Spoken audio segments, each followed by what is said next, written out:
Thank you. People make mistakes.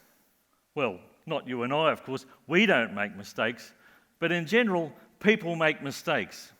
In the extreme, pilots crash aeroplanes by mistake. Surgeons amputate the wrong leg by mistake. You wouldn't want to be involved in those sorts of mistakes. Those sorts of mistakes make the headlines. But for most of us, it's the small mistakes that add up, that make a difference in our lives. Have you ever made an important decision and then thought, in hindsight, gee, I could have made a better choice on that one? Or have you worked in organisations where people try to hide mistakes because they're afraid of the consequences? Or where people make a mistake and then blame each other?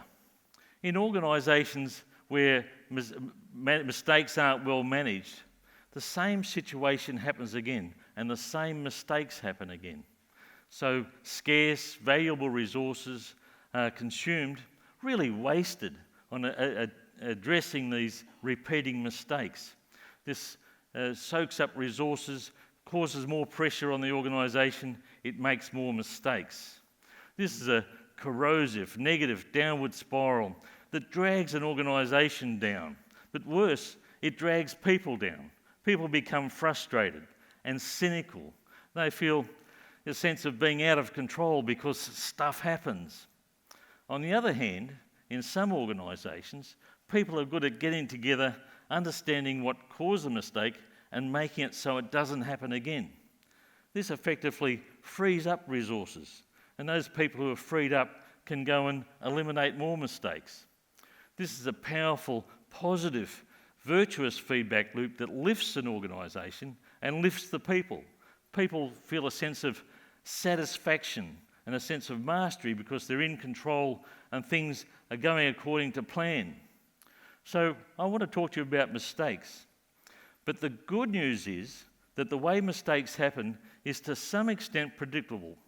And because of this predictability, it's possible to do better at solving problems and eliminating mistakes.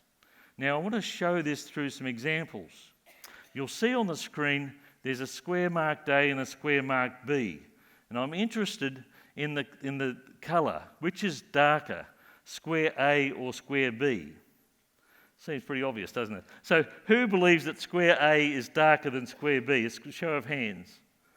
So most people are saying that square A is darker than square B. That's our intuition at work. Our intuition's really fast. It's really easy. We just look at something and we know the answer. That's intuition. And so that's one way of thinking. Another way of thinking is by analysis. And in analysis, sometimes we remove information. So let's remove some information until we've just got those two squares, A and B.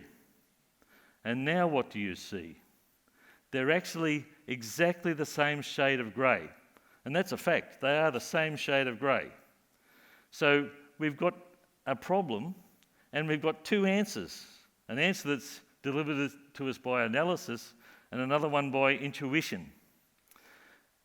And so when you have two answers that are different to the one problem, someone's made a mistake. And all of us, because I think it looks darker too, all of us who put our hands up made a mistake in a highly predictable way.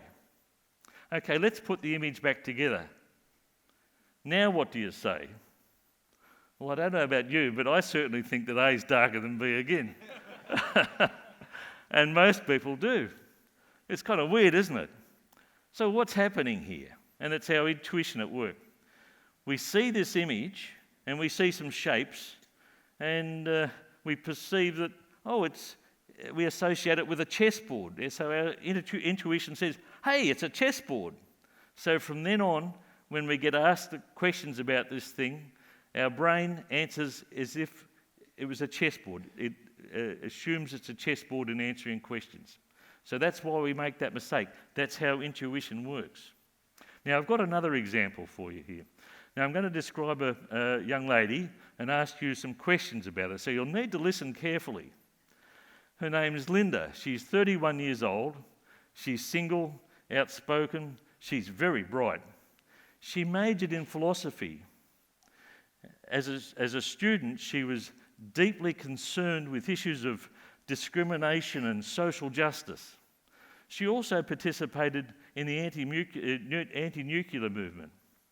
Now, I've got some questions. Do you think it's more probable that Linda is choice A, a bank teller? Or choice B, do you think Linda is a bank teller and active in the feminist movement? Okay, those are the two choices. So, show of hands, who believes that Linda is a bank teller? Okay, a few people. Who believes that Linda is a bank teller and active in the feminist movement? So there's a lot more hands saying that Linda is a bank teller and active in the feminist movement. Now, this question has been asked tens of thousands of times, and 80% of people who answer the question say that Linda is a bank teller and active in the feminist movement, which is wrong. Actually, choice A is correct. Choice A says Linda is a bank teller, which includes people who are active in the feminist movement and people who are not active in the feminist movement. So choice A must be more probable. So again, in a predictable way, we've got this question wrong. So what's happening here? So the description of Linda makes us associate her with the feminist movement. And then when the word feminism shows up in one of the choices, we're biased to that choice.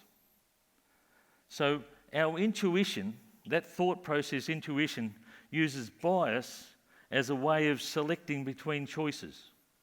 And it does that most of the time. Almost all of the time, intuition uses bias to select between choices.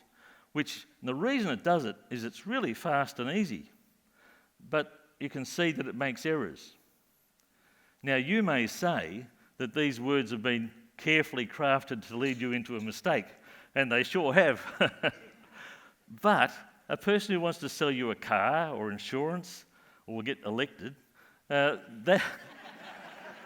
those people carefully choose their words to develop a bias in your thinking so that you choose their product. Will you make a mistake by choosing on bias? So the Linda problem was created by this man, Daniel Kahneman. He won a Nobel Prize for work in this area. And he says that we have two ways of thinking. We have a fast way of thinking, which is unconscious, really easy, quick. We use it every day. In fact, we couldn't work our everyday lives without using this fast way of thinking, intuition. But there's a problem with it. It has problems. It sometimes makes mistakes. And then there's a slow way of thinking, which is more effort. It's conscious. It sometimes uses processes. But the big advantage of this slow way of thinking is we get it right. So if you have a decision that you want to make and you want to get it right, well then you're better off in the slow way of thinking. Now, wouldn't it be fantastic if you had a switch that you think, oh, this is an important problem here, I want to get this one right, so I'll switch the switch and go to the slow mode of thinking. Wouldn't that be fantastic? But wouldn't it be even better if you could influence your colleagues and your family, have a switch that somehow influences them so they went to a more conscious way of thinking? Well, there is a switch. We all have the switch, and it's really easy to use. And the switch is the word why. When you ask someone the question why, they'll give you an answer from the fast thinking to start off with, maybe a glib answer. So you ask why again, and then why again. After you've asked why 4 or 5 times, then you find that they've moved to a more conscious way of thinking, and you'll have far better results, just through that simple trick. Now, this man, Seikichi Toyoda, lived 100 years ago, and his company made weaving looms that could self-analyse when they had a fault developing. He was a clever guy. He's credited with a concept called 5 whys.